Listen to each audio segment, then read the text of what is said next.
Assalamualaikum warahmatullahi wabarakatuh. Perkenalkan, nama saya Esa Cahayasari Azahra, NPM 61200053, Prodi Sarjana Kebidanan, Institut Kesehatan Raja Wali. Pada kesempatan kali ini, saya akan memaparkan salah satu tugas dengan mata kuliah Fisika Kesehatan dan Biokimia dengan judul Mutasi Gen pada Sintesis Protein dan Cacat Bawaan Lahir. Materi yang akan saya sampaikan antara lain: pertama, pengertian mutasi yang di dalamnya ada juga penyebab mutasi, yang kedua, jenis mutasi, yang ketiga, mutasi gen pada sintesis protein, dan yang keempat, bawaan cacat pada lahir. Pertama, pengertian mutasi. Dalam biologi, mutasi adalah perubahan yang terjadi pada bahan genetik, baik pada taraf tingkatan gen maupun pada tingkat kromosom. Mutasi pada tingkat gen disebut mutasi titik, sedangkan mutasi pada kromosom biasanya disebut aberasi. Mutasi pada gen dapat mengarah pada munculnya alel baru dan menjadi dasar munculnya variasi-variasi baru pada spesies. Mutasi titik atau mutasi gen merupakan mutasi yang terjadi pada gen atau urutan basa nitrogen pada DNA. Perubahan pada susunan basa nitrogen pada DNA dapat menyebabkan terjadinya perubahan protein yang disintesis dan bahkan perubahan pada fenotip. Mutasi gen terjadi selama proses translasi ataupun transkripsi pada sintesis protein. Mutasi gen atau perubahan urutan nukleotida mungkin mengakibatkan tidak aktif atau tidak terbentuknya protein penting. Yang selanjutnya adalah penyebab mutasi. Yang pertama, kesalahan selama replikasi DNA oleh mutagen. Pada tahap S pembelahan sel, setiap sel mengadakan DNA-nya melalui proses replikasi DNA. Pertama-tama, enzim helikase akan membuka rantai ganda DNA. Selanjutnya, enzim DNA polimerase akan mengkatalisis pemanjangan rantai DNA, sehingga dihasilkan rantai ganda DNA. Pada tahap ini, mutagen dapat bereaksi sehingga menyebabkan kesalahan pemasangan urutan basa nitrogen pada DNA. Yang kedua, terputusnya ikatan oksigen fosfat.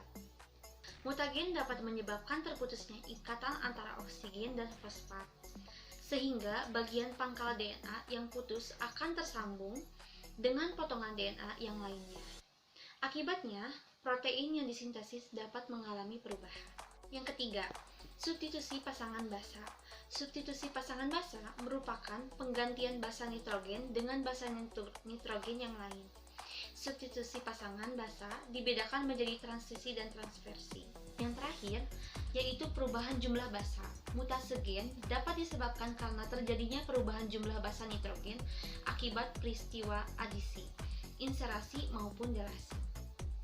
Selanjutnya, jenis mutasi. Yang pertama ada substitusi. Substitusi merupakan jenis mutasi yang paling umum terjadi. Dan yang kedua ada transisi. Transisi terjadi ketika basa purin tersubstitusi oleh basa purin lainnya atau basa pirimidin yang tersubstitusi oleh basa pirimidin lain. Yang ketiga ada transversi. Transversi terjadi ketika basa purin tersubstitusi oleh basa pirimidin. Berlaku juga sebaliknya. Dan yang keempat ada duplikasi. Duplikasi munculnya pengulangan urutan basa nukleotida pada DNA. Yang kelima, ada insersi. Insersi terjadi akibat adanya penambahan basa nitrogen pada segmen DNA. Dan yang keenam, ada delesi. Delesi yaitu hilangnya satu atau lebih basa nitrogen dari segmen DNA. Yang ketujuh, ada inversi. Inversi dibaliknya urutan basa nukleotida pada DNA. Dan yang terakhir, translokasi. Translokasi yaitu bertukarnya urutan basa nukleotida dari satu molekul DNA ke molekul DNA lain. Selanjutnya, saya akan membahas tentang mutasi gen pada sintesis protein. Sintesis protein sejatinya merupakan proses untuk mengubah asam amino yang terdapat pada linear menjadi protein dalam tubuh.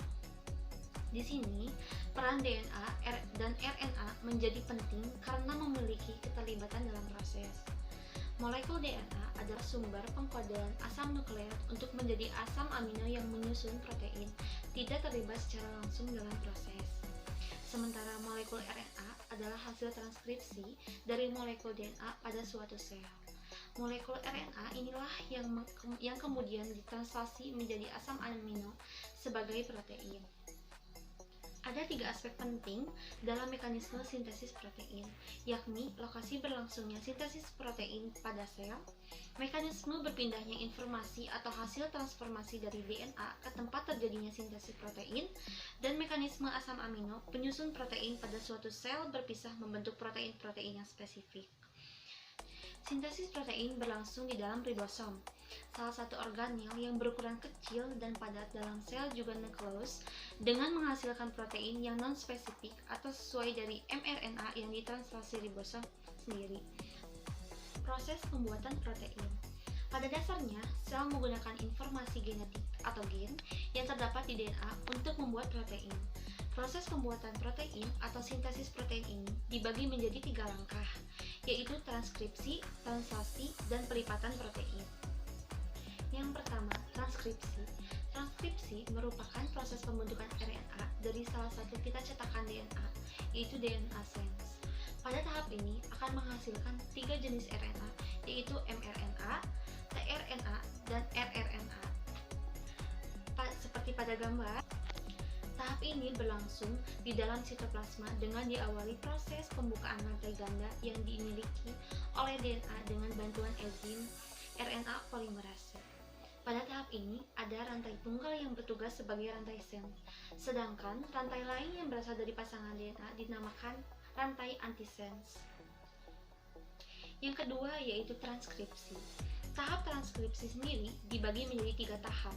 Yang pertama ada inisiasi, yang kedua ada elongasi, dan yang ketiga ada terminasi.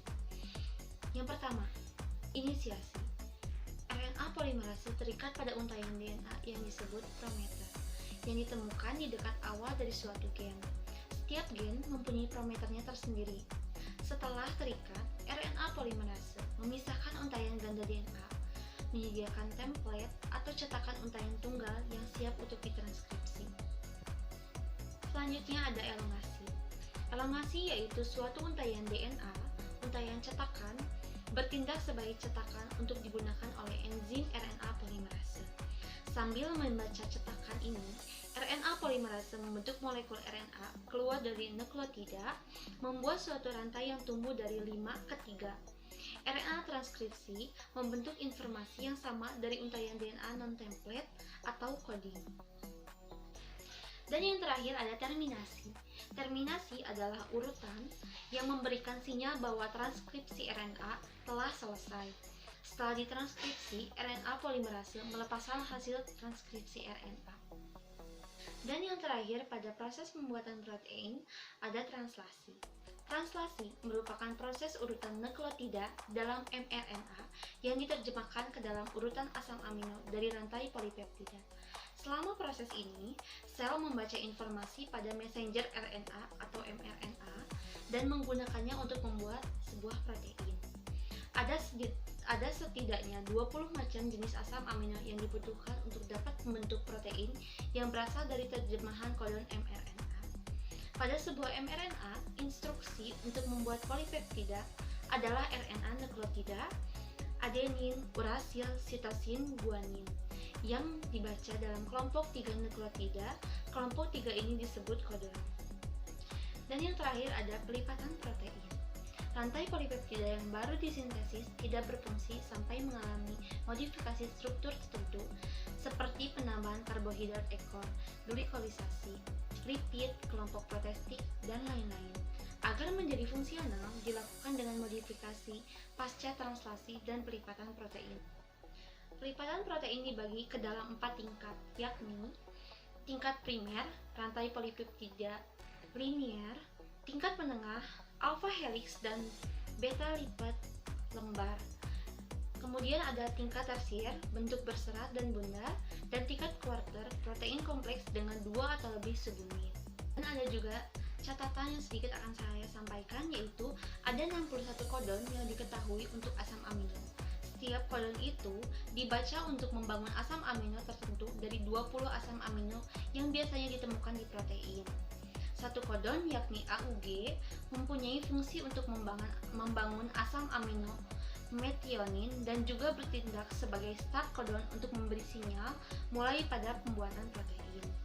3 kodon yang tidak membuat asam amino disebut stop kodon, meliputi UAA, UAG, dan UGA.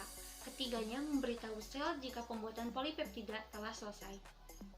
Selanjutnya, saya akan memaparkan beberapa contoh penyakit cacat bawaan lahir dan bagaimana cara mengantisipasinya. Yang pertama, ada kelainan jantung bawaan. Kelainan jantung bawaan termasuk dalam cacat lahir pada bayi karena anatomi tubuh yang abnormal. Di Indonesia terjadi 8-10 kasus penyakit jantung bawaan per 1000 kelahiran. Angka yang sangat tinggi. Penyakit jantung bawaan disebabkan oleh banyak hal, termasuk kelainan genetis atau kesalahan perkembangan janin. Beberapa begitu ringan hingga tidak terdeteksi gejalanya. Adapun cara mendeteksinya, yaitu dokter biasanya mendapati kelainan ini dari deteksi detak jantung bayi yang abnormal pada saat pemeriksaan kehamilan. Butuh tes tambahan untuk memastikan apakah detak jantung yang berbeda tersebut merupakan gejala penyakit jantung bawaan.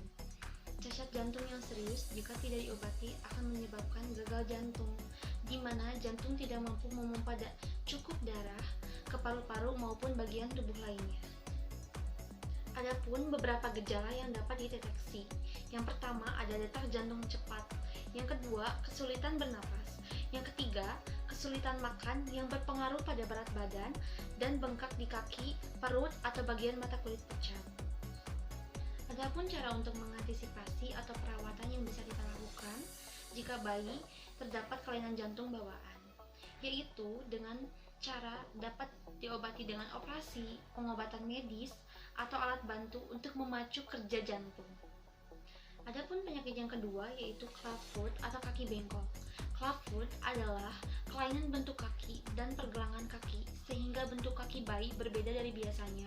Bisa kita lihat seperti gambar di samping, kaki bayi yang mengalami clubfoot membengkok ke arah bawah dan memutar ke dalam. Di Indonesia sendiri terjadi 4.000 kasus kaki bengkok per tahun. Belum diketahui dengan pasti penyebab kaki bengkok ini ya, tetapi kemungkinan perpaduan antara keturunan dan faktor lingkungan saat hamil. Gejala clubfoot bisa ringan maupun berat dan dapat memengaruhi salah satu kaki atau bahkan keduanya. Kaki bengkok yang ringan tidak terasa menyakitkan bagi anak, namun semakin besar ia akan kesulitan berjalan. Untuk kasus ringan, perawatan dimulai segera setelah didiagnosa. Perawatan melibatkan menekan dengan lembut kaki bengkok ke posisi yang benar dan melakukan latihan khusus. Tak jarang, bayi membutuhkan perawatan drastis seperti gips, penggunaan sepatu khusus, hingga operasi. Proses perawatan ini membutuhkan waktu 3-6 bulan yang dilanjutkan dengan pemeriksaan berkala. Yang ketiga, ada bibir sumbing. Kasus bibir sumbing masih menjadi masalah serius di Indonesia. Tahun 2016 tercatat sekitar 9.500 anak menderita bibir sumbing. Penyebab pasti bibir sumbing agak sulit dipastikan, tapi kemungkinan karena faktor keturunan dan lingkungan saat sedang hamil. Ada 3 jenis bibir sumbing. Yang pertama, langit-langit mulut. Yang kedua, jaringan lunak di belakang mulut. Dan yang ketiga, ada bibir atas. Semua tipe tersebut biasanya terbelah ketika awal perkembangan janin dalam rahim. Anak-anak yang menderita bibir sumbing biasanya membutuhkan bantuan terapis wicara. Perkembangan bahasa anak akan terpengaruh karena bentuk bibir dan langit-langit mulut yang berbeda. Selain itu, anak dengan bibir sumbing rentan mengalami infeksi telinga tengah. Ia juga butuh bantuan saat makan atau minum susu. Bedah bibir sumbing harus dilakukan saat bayi berusia 3 bulan. Sedangkan pemisahan langit-langit mulut biasanya dilakukan setelahnya, saat bayi umur 6-12 bulan. Meski diperlukan perawatan lanjutan, namun bedah bibir sumbing selalu meninggalkan bekas di wajah anak yang membuatnya terlihat berbeda dari anak-anak yang lain. Yang keempat ada spina bifida. Seperti gambar di samping, spina bifida adalah cacat lahir yang menyebabkan tulang punggung bayi tidak berbentuk dengan wajar. Kelainan ini biasanya terjadi pada bulan pertama kelahiran. Beberapa kasus spina bifida dapat dideteksi melalui serangkaian tes yang harus dijalani oleh ibu hamil. Ketika didiagnosis spina bifida, biasanya dilakukan operasi sesar agar dokter spesialis dapat langsung menangani bayi. Yang kelima ada Down syndrome. Down syndrome dapat dideteksi sebelum bayi lahir. Meski cacat lahir pada bayi ini tidak dapat disembuhkan, namun deteksi dini dapat membantu bayi untuk berkembang. Anak dengan sindroma Down biasanya memiliki ciri fisik yang khas seperti yang kita lihat pada gambar di samping. Cirinya yaitu mata yang sipit, telinga kecil yang melipat ke atas, mulut kecil yang membuat lidahnya tampak lebih besar, hidung kecil yang hampir rata, leher pendek, dan tangan kecil dengan jari-jari yang pendek. Lebih dari 50% anak yang menderita Down syndrome memiliki gangguan pendengaran dan penglihatan. Infeksi telinga, cacat jantung, dan usus yang bermasalah adalah permasalahan yang umum dialami oleh anak-anak ini. Meski anak-anak dengan sindroma Down mengalami keterbelakangan mental, sebagian besar masih bisa melakukan apa yang dikerjakan oleh anak-anak yang usianya lebih kecil dari mereka. Misalnya, berjalan, berbicara, toilet training, dan sebagainya. Sebagian besar anak Down syndrome bisa melakukan tugas-tugas sederhana tersebut walaupun sangat terlambat dibanding anak-anak lain seusianya yang tidak mengalami cacat pada kelahiran ini.